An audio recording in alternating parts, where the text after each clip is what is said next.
말씀 한 절 한 절 천천히 교독하면서 읽도록 하겠습니다. 제가 먼저 읽습니다. 나는 이제 너희를 위하여 받는 괴로움을 기뻐하고 그리스도의 남은 고난을 그의 몸된 교회를 위하여 내 육체에 채우노라. 내가 교회에 이루는 것은 하나님이 너희를 위하여 내게 주신 직분을 알아 하나님의 말씀을 이루려 함이니라. 이 비밀은 만세와 만대로부터 감추어졌던 것인데 이제는 그의 성도들에게 나타났고 하나님이 그들로 하여금 이 비밀의 영광이 인간 가운데 얼마나 풍성한지를 알게 하셨습니다. 이 비밀은 너희 안에 계신 그리스도시니 곧 영광의 소망이니라. 우리가 그를 전파하여 각 사람을 권하고 모든 지혜로 각 사람을 가르침은 각 사람을 그리스도 안에서 완전한 자로 세우려 함이니 이를 위하여 나도 내 속에서 능력으로 역사하시는 이의 역사를 따라 힘을 다하여 수고하노라. 아멘. 우리 하나님의 말씀 골로새서 1장 24절에서 29절까지 말씀을 가지고 그리스도의 남은 고난을 내 육체에 채우노라 라는 제목으로 잠시 하나님의 말씀을 증거하도록 하겠습니다. 여러분, 오늘 거룩하고 복된 주일입니다. 하나님의 은혜와 주님의 은총만이 이 시간 예배하는 저와 여러분들 안에 충만하게 채워질 수 있기를 축원합니다. 참 감사한 것은요, 저희가 지금 주일 예배는 조금 인원이 줄었지만 우리 좀 주중 예배가 조금씩 회복되는 것 같아서 한편으로는 참 감사합니다. 지난주 수요일에도 중계동에서 이제 중계동의 교회를 다니시는 분들인데요. 좀 얘기를 하다 보니까 여러분 기억하십니까? 우리 금남교회 이찬규 목사님 아시죠? 이찬규 목사 모르세요? 그 좀 키가 크시고 또 안경 끼시고 그 이찬규 목사님 그 교회를 다니시더라고요. 그런데 이제 중계동에 계시다가 이쪽으로 이사를 오셨는데, 그러니까 주일 예배는 또 가시긴 가시는데, 또 수요일이나 금요기도회나 이런 데는 조금 좀 애매하신 것 같아요. 그래서 파주에 이제 교회를 찾으시는데, 세계로 금남교회도 한번 갔다 오셨고, 또 장로교단도 갔다 오셨는데, 당신들이 좀 잘 안 맞는 거죠. 그래서 수요일 날 저희 교회 오셨는데 사실은 수요 예배 때 요즘에 별로 이렇게 많이 성도님들이 못 오시는데 지난 주일에는 그래도 오래간만에 또 새신자 3분 정도 하고 또 우리 한 권사님하고 이렇게 수요 예배를 드리게 됐고, 또 지금 새벽 기도에는 꾸준하게 우리 문 권사님이나 또 이혜자 권사님이나 또 명노을 권사님이나 이렇게 꾸준하게 새벽 기도를 또 드리고 있습니다. 그래서 너무너무 이제 감사한 것 중에 하나는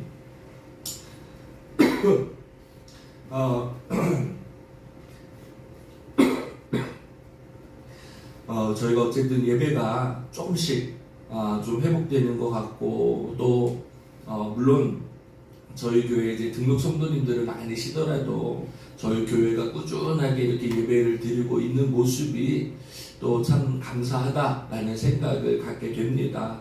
주일 예배도 저는 아마 우리 성도님들 가운데 좀 여러 환경이 좀 어려운 분들이 있습니다. 가정에 문제가 있는 분들도 있고 또 여러 가지 마음에 좀 어려움을 담고 있는 분들도 있고, 그런데 여러분, 저는 제가 요 몇 주 동안 계속 고민하면서 생각하는 거는, 여러분, 우리가 결정할 수 있는 건 아무것도 없습니다. 하나님께서 그들의 마음을 열어주시지 않으면, 또 하나님께서 우리를 만나게 하시지 않으면 또 우리가 함께 예배할 수 없다라는 것을 알기 때문에 우리가 인간적으로 너무 고민할 필요도 없고 너무 마음 상해할 필요도 없고 하나님 앞에 맡겨서 하나님의 뜻이라면 또 함께 예배 드리실 수 있는 거고, 또 하나님의 뜻이 다른 곳에 있다면 또 다른 하나님의 은혜를 구할 수 있어서, 여러분, 오늘 우리가 맡겨진 사명, 오늘 우리가 감당해야 되는 직분에 우리가 집중할 수 있기를 주님의 이름으로 간절히 부탁을 드리겠습니다. 성경에 보면 바울만큼 복음을 전하면서 고난당하고 죽음의 고비를 맛본 사람이 없다라고 볼 수 있습니다. 수없는 매를 맞았고 또 복음을 전하다가 쫓겨나기도 하고 또 사나운 짐승들을 만날 때도 있었고, 또 지금 오늘 골로새서를 기록하고 있는 감옥에서 갇혀서 자신의 목숨이 위태로움을 느낄 때도 있었던 것이 바로 바울의 사역이었다라고 말할 수 있습니다. 그런데 여러분, 우리가 바라볼 때는 참 바울이 안 됐다, 얼마나 힘든가, 얼마나 어려운가 이렇게 생각할 수 있지만 바울은 자신을 그렇게 생각하지 않았던 것 같습니다.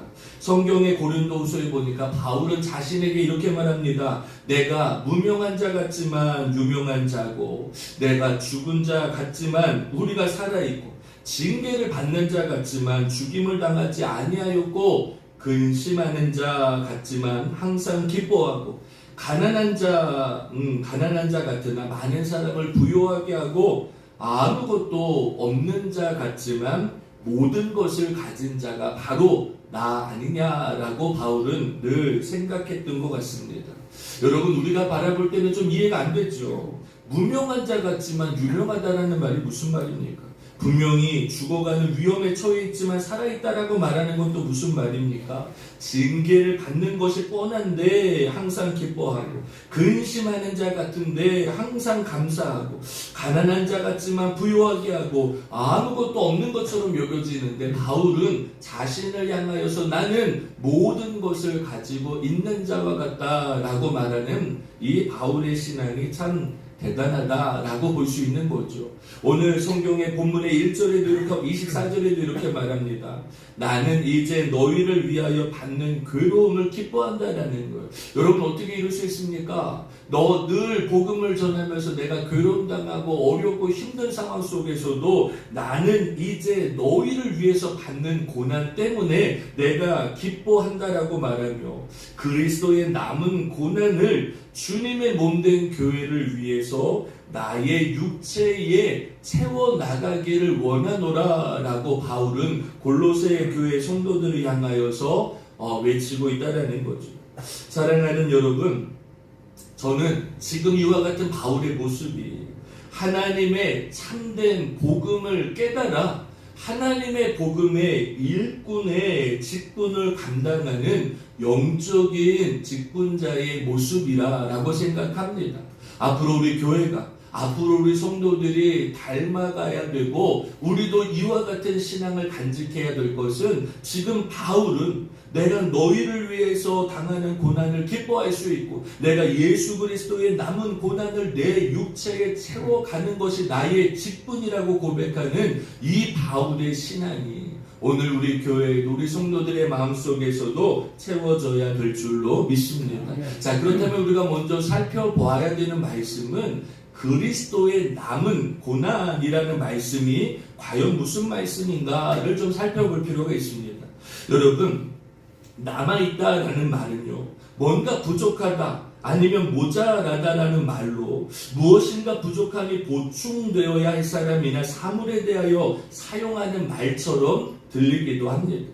자, 그렇다면 오늘 아까 본문의 말씀을 보면 사도 바울이 말한 것을 문자적으로 해석해 보면 예수 그리스도께서 당하신 고난이 뭔가 부족해서 더 보충되거나 채워져야 된다라는 말씀처럼 들리기도 한다라는 거죠. 여러분들 어떻게 생각합니까? 사도 바울이 나는 이제 예수 그리스도의 남은 고난을 내가 주님의 몸된 교회를 위해서 내 육체에 채우노라 라고 말한 그 바울의 말씀은 예수님의 고난이 아직도 남아있다라고 말하는 해석처럼 들리냐라는 거죠. 자, 그런데 그 말은 틀린 말입니다.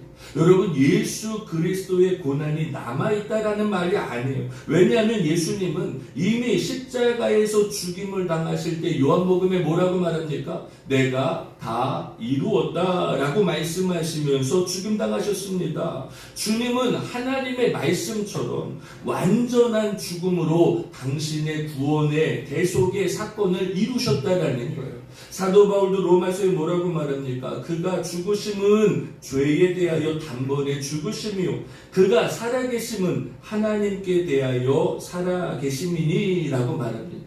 여러분, 예수님의 십자가에서의 고난, 그 고난은요, 완성된 고난입니다. 부족함이 없는 고난입니다. 예수님께서 그 보혈의 피를 쏟아주신 그 보혈만이, 그 주님의 죽으심만이 오늘 우리를 살게 하고 오늘 우리가 주님의 자녀가 되는 권세를 더하여 주셨다는 것을 우리가 분명히 깨달아야 될 줄로 믿습니다. 자, 그렇다면 오늘 바울이 말하고 있는 그리스도의 남은 고난이라는 말을 우리는 어떻게 해석해야 될까요? 자, 위튼이라는 신학자는 이렇게 말합니다. 그리스도의 고난을 두 가지로 말합니다. 하나는 우리의 죄를 대속하는 고난이요, 또 하나는 하나님의 복음이 증거되어서 교회를 세우기 위한 고난이라 라고 말하고 있습니다.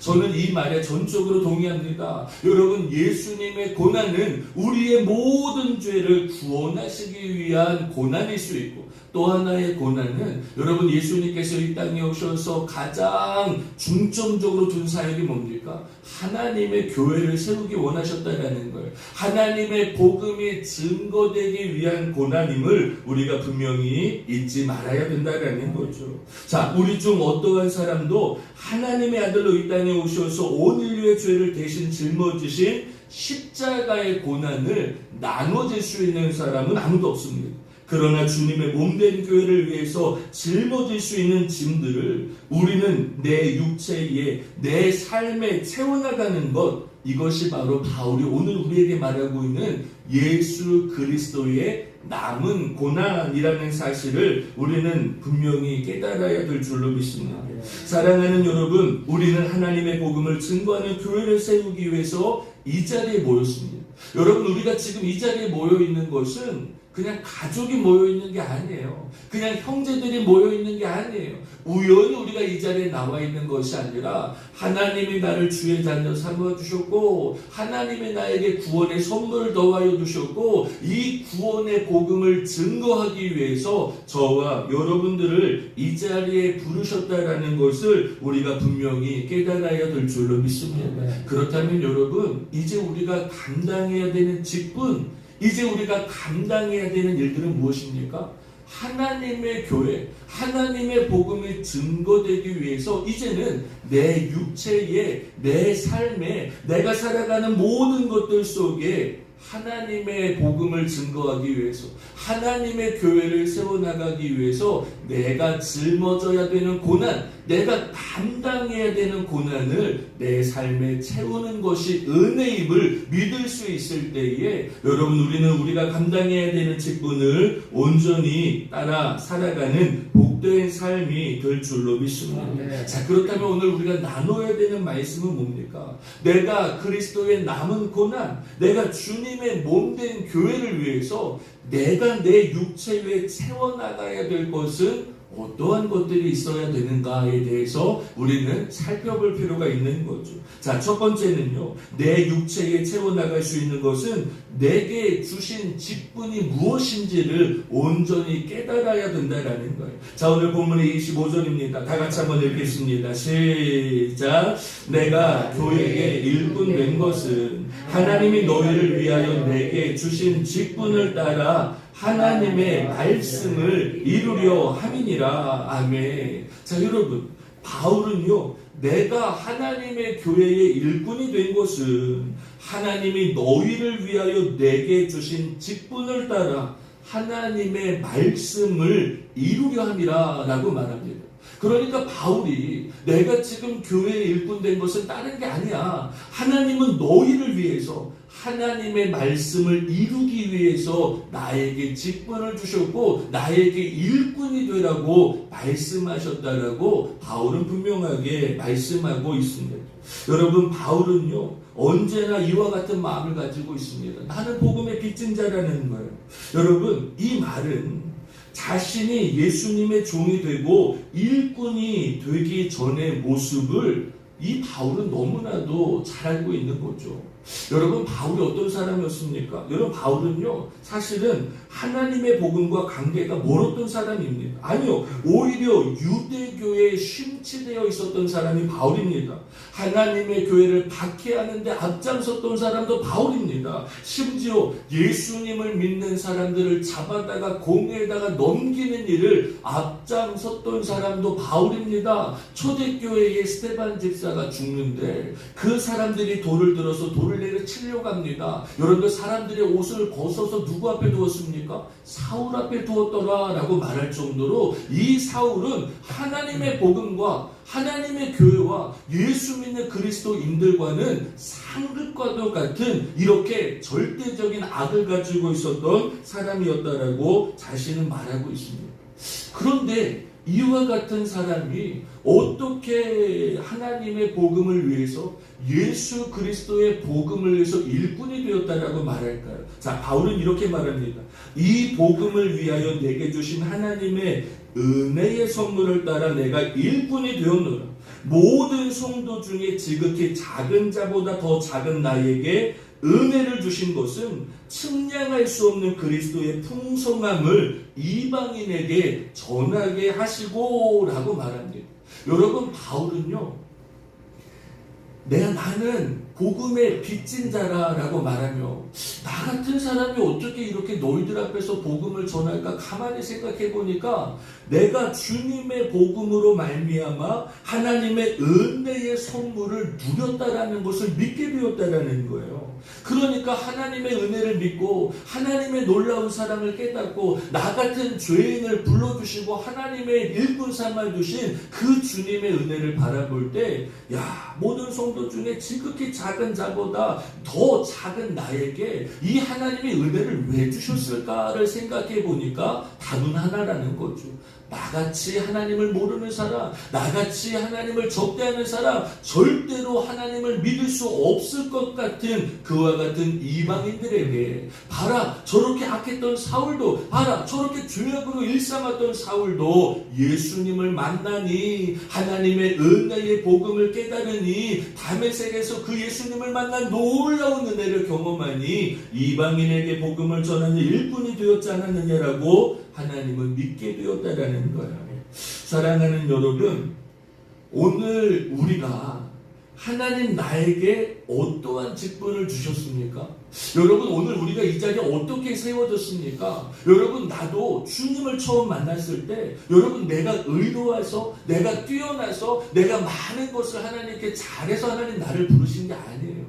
여러분, 내 모습을 가만히 보면 나는 연약했습니다. 나는 죄도 많았습니다. 나는 허물도 많았습니다. 나는 내 인생에 하나님 없는 인생을 더 기뻐하며 살았던 사람임에도 불구하고 하나님이 나같이 부족하고 하나님이 나같이 연약하고 하나님이 나같이 죄악된 자에게 하나님 나를 일꾼 삼아주신 것은 나로 말미암아 또 다른 사람에게 증거되어야 되는 하나님의 복음이 있기 때문인 줄로 믿습니다.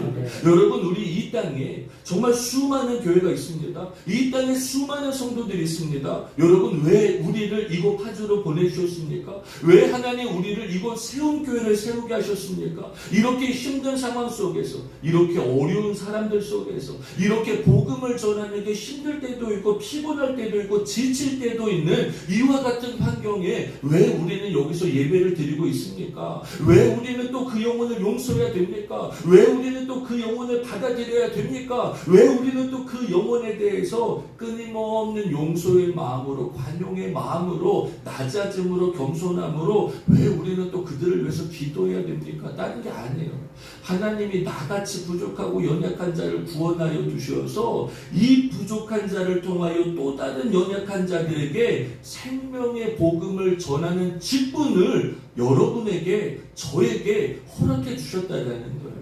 여러분, 사람의 마음으로 보면, 사람의 생각으로 살펴보면 얼마나 괘씸할 때가 많습니까? 얼마나 힘들 때가 많습니까? 나를 이용하는 것 아닌가? 나에게 상처 주는 것 아닌가? 나에게 어려운 마음 주는 거 아닌가? 여러분, 우리 이런 생각 가질 수 있습니다. 그러나 여러분, 주님은 오늘 그와 같은 것을 다 감당하라고 우리가 그리스도의 남은 고난을 너의 육체에 채우라 라고 주님 우리에게 말씀하신다면, 우리가 오늘 그 직분을 받았다라면 여러분 그 직분을 깨달아서 우리가 믿음으로 주님 앞에 나아갈 수 있을 때에 하나님의 교회가 세워지는 놀라운 역사가 나타나게 될 줄로 믿습니다. 두 번째, 여러분 이 바울이 그리스도의 남은 고난을 내 육체에 채울 수 있으려면 다른 게 아니에요.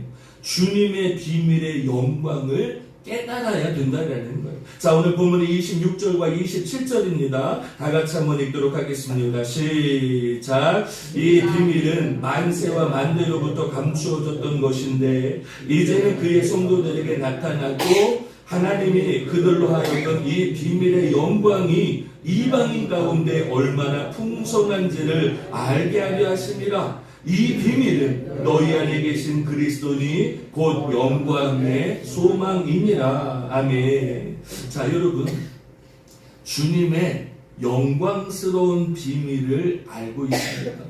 여러분 주님의 영광스러운 비밀이라는 말을 다시 말하면 저는 이렇게 생각합니다.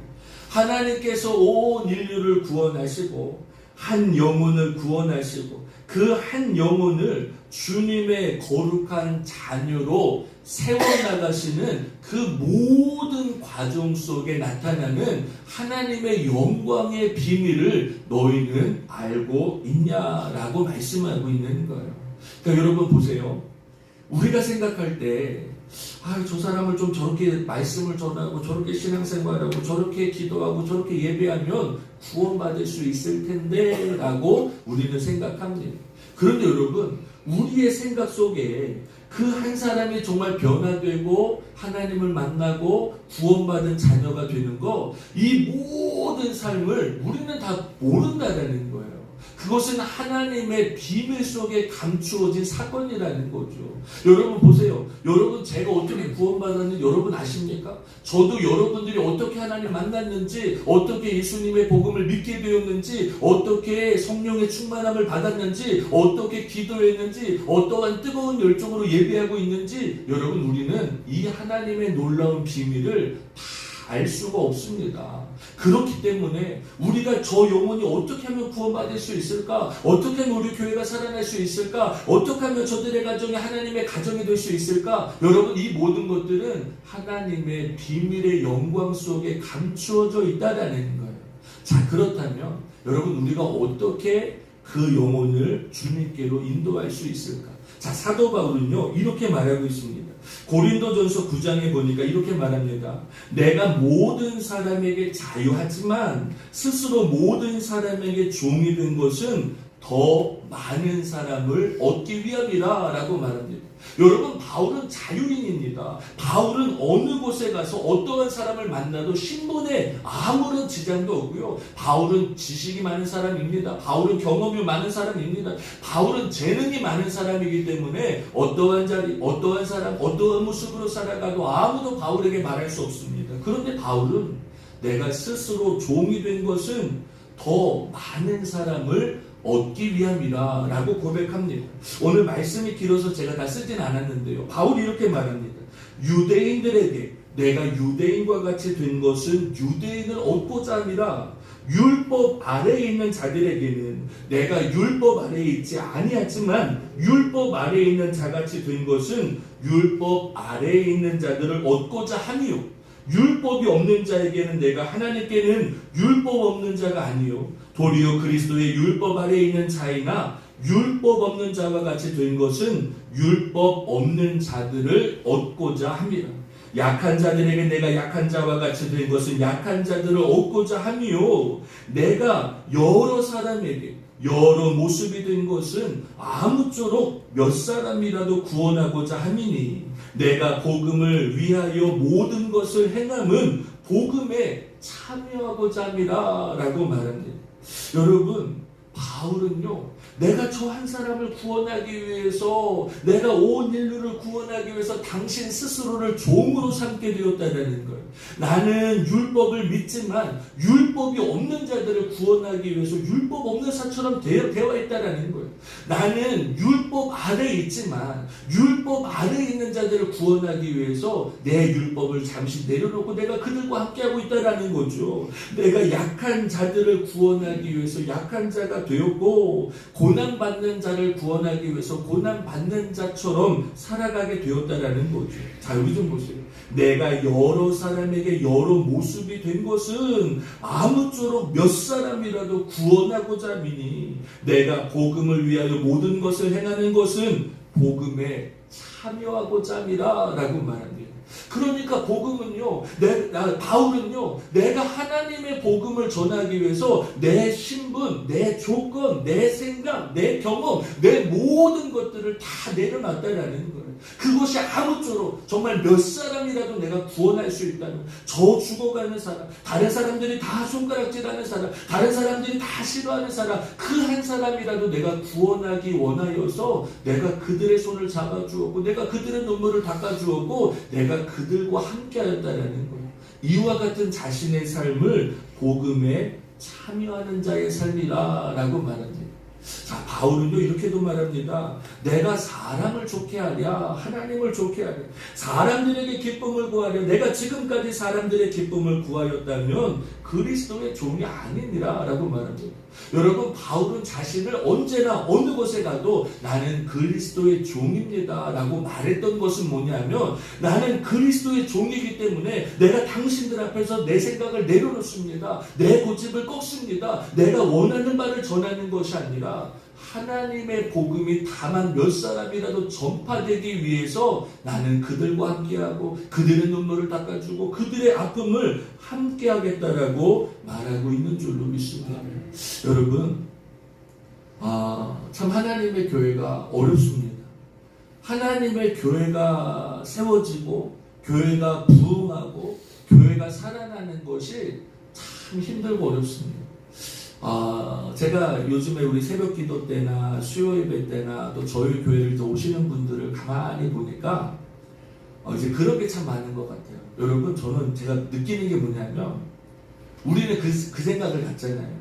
교회 질서가 바로 세워지면 그 질서 안에 성도들이 다 하나하나 모여서 그 교회가 세워진다 라고 우리는 애초에 생각을 했잖아요. 그래서 교회의 뼈대를 만들어야 되고 질서를 만들어야 되고 원칙을 세워야 되고 우리 세운 교회만의 그 교회의 방법을 만들어야 될 것을 고민했는데 가만히 보니까 여러분, 우리가 이와 같은 우리의 생각의 원칙을 만들어 놓고 너희들 이와 같은 우리 교회에 들어와라, 우리 교회에 순종해라, 이렇게 신앙생활해라 이렇게 만들어가는 것이 옳지 않을 수도 있다라는 생각을 갖게 되더라는 거죠. 왜냐하면 여러분, 하나님의 복음의 비밀을 깨달은 사람은 어떠한 문제 앞에서도 어떠한 고난 앞에서도 어떠한 내 힘들고 어려움 속에서도 주님이 나를 구원해 주신 이 복음의 비밀을 아는 사람은 순종합니다. 희생합니다. 헌신합니다. 그런데 제가 가만히 보니까요, 하나님의 이 복음의 비밀, 하나님의 한 영혼을 구원하기 위해서, 한 영혼을 사랑하기 위해서 당신의 독생자 예수 그리스도를 십자가에 못 박게 하신 이 주님의 대속의 은혜를, 이 복음의 비밀을 온전히 깨닫지 못한 사람은요,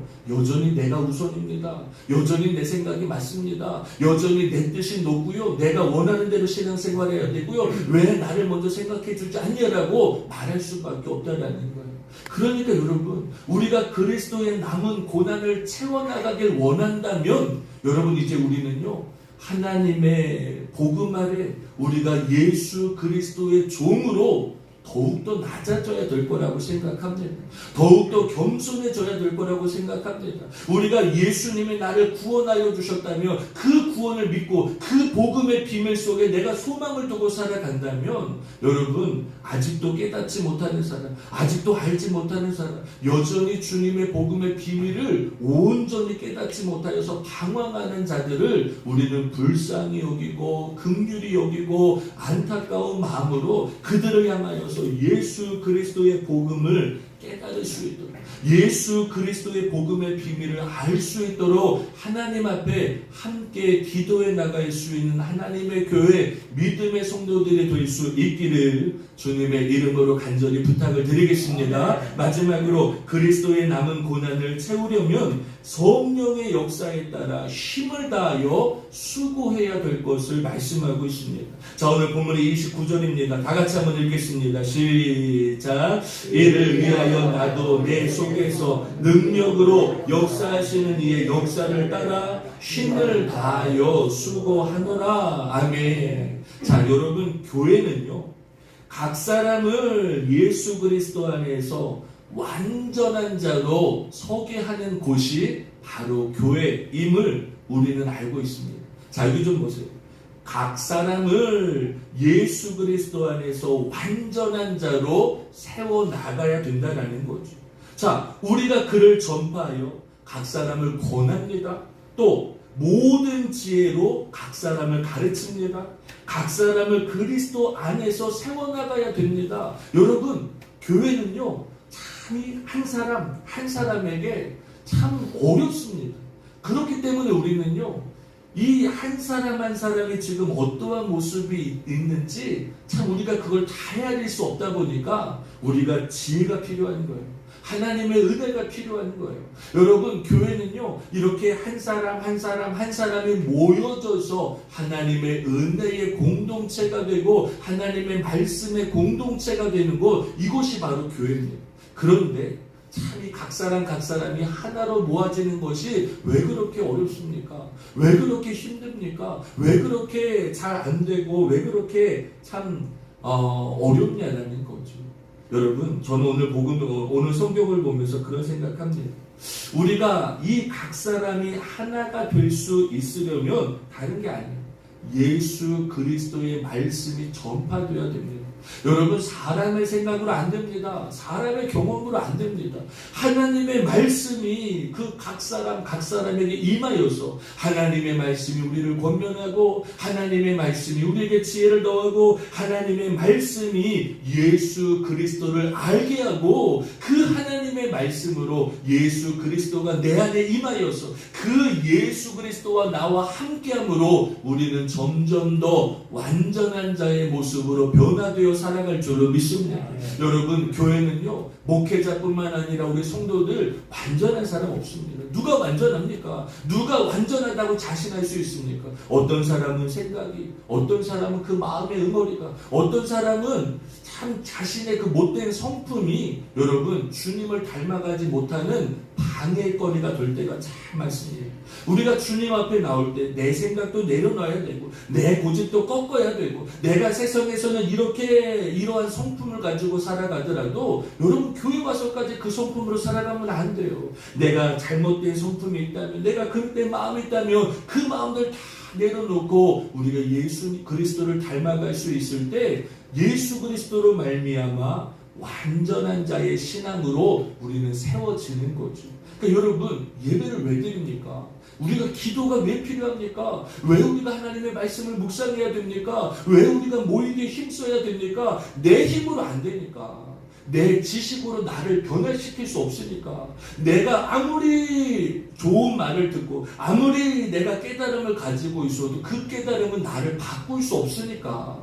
우리가 하나님 앞에 예배하고 기도하면서 하나님의 말씀이 증거되고 복음이 증거될 때에 그 복음만이 그 각 사람을 변화시키는 하나님의 능력이 될 수 있음을 우리가 분명히 깨달아야 될 줄로 믿습니다. 그러므로 여러분, 우리 교회에 무엇이 필요하냐? 바로 하나님의 내 속에서 역사하는 성령의 힘이 필요한 거예요. 여러분, 성령의 힘만이, 성령의 은혜만이 하나님의 말씀이 들려지게 됩니다.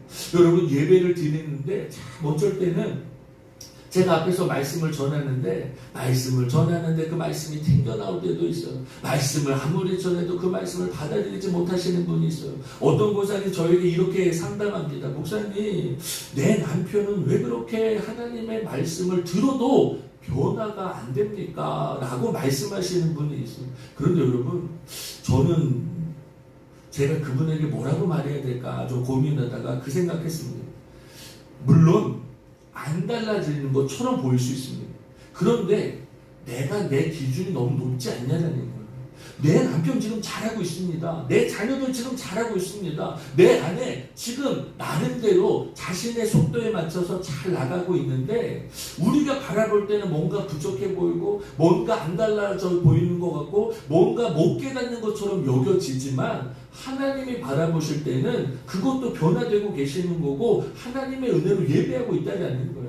그러니까 여러분 우리가 교회에서 자꾸 내 생각이 앞설 때, 자꾸 내 고집이 앞설 때, 자꾸 내 마음이 앞설 때, 그 마음을 내려놓을 수 있고 내 고집을 꺾을 수 있는 것은 바로 하나님의 성령의 힘, 내 안에서 역사하시고 내 안에서 능력을 따라 힘을 더하시는 그 성령의 은혜가 오늘 저에게, 오늘 여러분들 마음속에 충만할 수 있을 때 그 성령님만이 그들의 어그러져 있는 마음, 그들의 죄악으로 부풀어 있는 마음, 그들의 세상에 헛된 것을 품고 있는 마음이 변화될 수 있는 귀한 역사도 나타나게 될 줄로 믿습니다. 그러니까 오늘 말씀이 뭐라고 말해요? 이를 위하여 나도 내 속에서 능력으로 역사하시는 이의 역사를 따라 힘을 다하여 수고하노라 라고 말합니다. 사랑하는 여러분, 그리스도의 남은 고난, 우리가 주님의 교회를 세워나가는 것 절대로 쉬운 일이 아닙니다. 우리가 힘을 모으지 않으면, 우리가 수고하지 않으면, 우리가 애쓰지 않으면, 내가 내 생각과 마음을 내려놓지 않으면 정말 한 영혼을 구원하고 그 한 영혼을 예수 그리스도의 복음의 비밀을 알게 하기까지가 참 어렵다라는 거예요. 그러니까 여러분, 우리 그런 생각할 수 있죠. 아니 목사님, 왜 나만 그렇게 내려놔야 됩니까? 나만 왜 참아야 됩니까? 나만 왜 순종하고 나만 왜 그 사람을 받아들여야 됩니까? 여러분, 그게 하나님이 나를 그리스도의 일꾼 삼아주신 이유고 복음의 비밀을 깨달은 자의 직분이라고 오늘 성경은 우리에게 말씀하고 있는 줄로 믿습니다.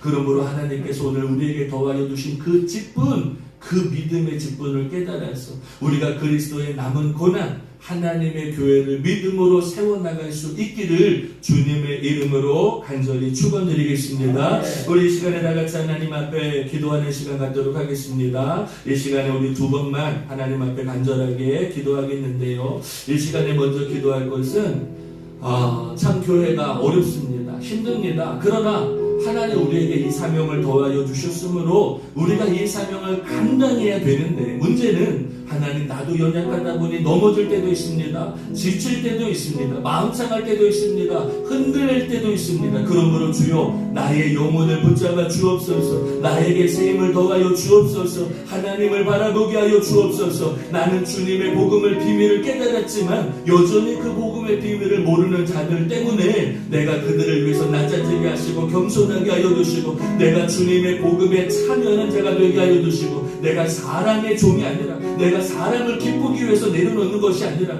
내가 하나님을 기쁘시게 하기 위해서 내 자신을 내려놓고 겸손하고 주님의 복음의 일꾼으로 살아가길 원하고 있사오니, 하나님 내 영혼을 붙잡아 주옵소서. 하나님 내 심령을 붙잡아 주옵소서. 우리가 감당해야 되는 직분을 온전히 감당할 수 있도록 하나님 나에게 성령의 은혜를 더하여 달라고 이 시간에 우리 주여 한번 부르짖고